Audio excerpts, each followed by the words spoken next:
The ability to tap into the character's emotions is the foundation of a great acting. Hello again and welcome back. We are here with Peter Valentino to discuss about a very delicate subject, emotions. Hi Peter, how are you? Hi, how you doing? Good. I know you dedicate a lot of time to this subject during your classes, emotions. Why is so important in acting? It's because when we're doing a film or theater, we're often looking at life at cusp, meaning some kind of change point, and often that creates an emotion. People are going through changes and they're having emotions dealing with that, or something comes up, an emergency situation. And we are excited about seeing how people handle these emotional situations. That's part of us as biological creations. We're looking at other people, oh, they did this, and it's an example of what to do, or we learn from stories.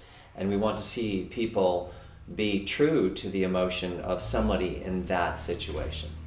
Got it. Do you encourage your students to become sometimes a little more emotional just to get in the shoes of the character? Is that a good technique? Yes. Well, when people first begin acting, sometimes their emotions are set for an office situation, let's say, where they don't have to really be emotional.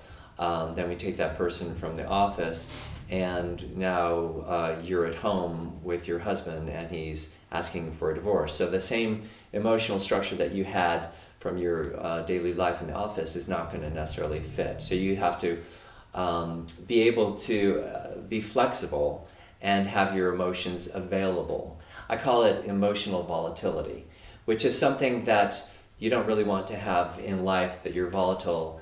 But as an actor, it's good that you just can immediately respond to something in an emotional way that is believable, that we believe somebody would do in that situation.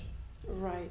And there is always the risk, though, for actors to become way too emotional. How do you keep the balance? I think sometimes I see this with people in terms of crying. Sometimes they'll, a woman, for instance, where it comes up for women more than men in parts, a woman will sob violently. Sometimes it'll say the woman sobs, and then sometimes it'll be too much. And oftentimes if I see just a glistening in the eye, or I can tell that they were affected, I can see different changes in the color of their face, and I can tell they're emotionally affected. That's much more believable oftentimes than going way over the top, because that could be something that just gets plugged in. And I'm getting away from this kind of plug and play acting where you reference your own life and your own strife and then you just plug that in because it looks phony. And we want something that builds, emotions build, they don't just oftentimes go boom right into it. Yeah, it's not like a switch. It really isn't. In life, people are moving into it, they're trying not to cry, they're looking at other different things that are happening, and then it hits them, and it also, real emotion like that comes from the heart. Right. You know, so we have to sense it here, and we'll sense it happen here, and then if it happens here, then it's great. Right. What techniques do you recommend your students to explore their emotions? First, to be aware of when they've gotten emotional, how they are, when somebody died, for instance. You have to look at how you were in a breakup situation, when somebody yelled at you on the phone, how did that make your heart feel?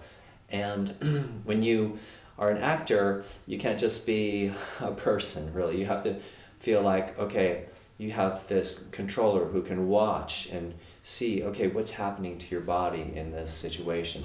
And then you can know that and allow that. Every person has had experiences that gives them a map of emotions. And then when you're an actor, the main thing is that in front of people, as somebody else in different situation, you can access that same map and get those emotions. The history of emotions, yeah. Yeah, the history of emotions that have occurred in your body. Right. And then I tell actors, you live life. Live, love, lose, that's what happens. And so when you accept that and you move through it, then that makes you a good actor. Got it. Thank you so much. Yeah. Thank you. Thank you. And guys, don't forget to follow us for the next interview and also follow us on our social media accounts.